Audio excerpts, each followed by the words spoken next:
राजपूताना की वीर भूमि में जन्मे एक ऐसे योद्धा जिनकी तलवार की गूंज इतिहास के पन्नों में अमर हो गई।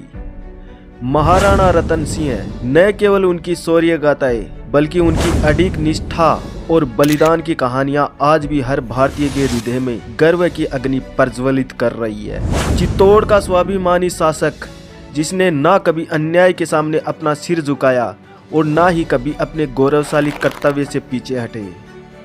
जब अलाउद्दीन की कुटिल दृष्टि चित्तौड़गढ़ पर पड़ी तो राणा रतन सिंह ने रणभूमि में अपने शौर्य से उनको चुनौती दी। उसकी तलवार की चमक ने आक्रमणकारियों को बता दिया कि राजपूत योद्धा मिट सकते हैं पर झुक नहीं सकते। राणा रतन सिंह मात्र एक शासक ही नहीं बल्कि राजपूत आन बान और शान के प्रतीक थे।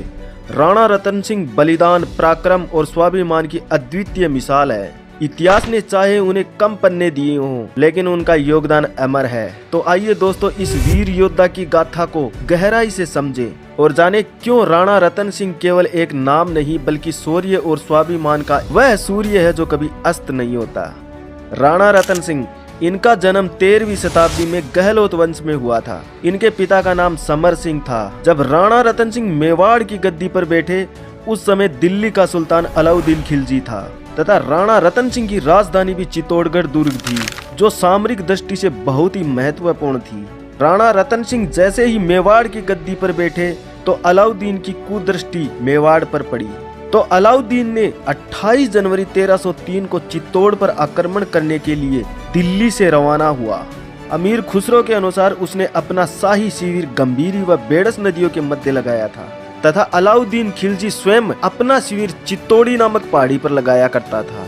वहीं पर दरबार लगाकर रहता था तथा घेरे के संबंध में निर्देश देता था। लगभग 8 माह तक चित्तौड़ दुर्ग के चारों ओर घेरा लगा करके रखा। इसी बीच छुटमुट की लड़ाइयां होती रही जिसमें लक्ष्मण सिंह सिसोदिया तथा उनके 7 पुत्र वीर गति को प्राप्त हो गए। जब चारों तरफ सर्वनाश दिखाई देने लगा और बचने का कोई तरीका नहीं रहा तब रानी पद्मिनी ने 1600 रानियों के साथ में जोहर कर लिया।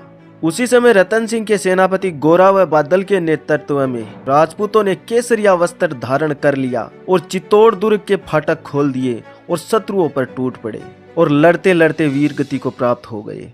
ये चित्तौड़ का प्रथम शाखा था। अमीर खुसरो के अनुसार अलाउद्दीन खिलजी का चित्तौड़ पर अधिकार हो गया, वो भी 26 अगस्त 1303 ईस्वी को।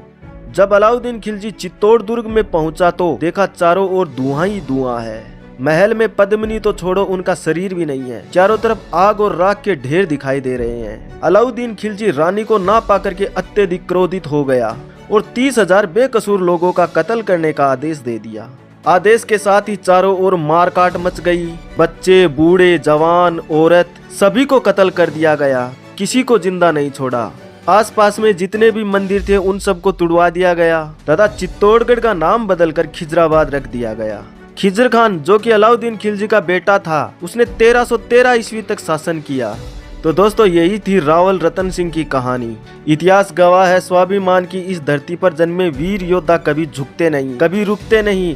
रावल रतन सिंह सिर्फ एक नाम नहीं है बल्कि वो एक ज्वाला है जो राजपूत शौर्य और बलिदान की गाथा को अनंत काल तक जलाए रखेगी। दोस्तों अगर ये कहानी आपको पसंद आई है तो इस वीडियो को लाइक करना, अपने दोस्तों में शेयर करना और हो सके तो इस चैनल को सब्सक्राइब जरूर करना।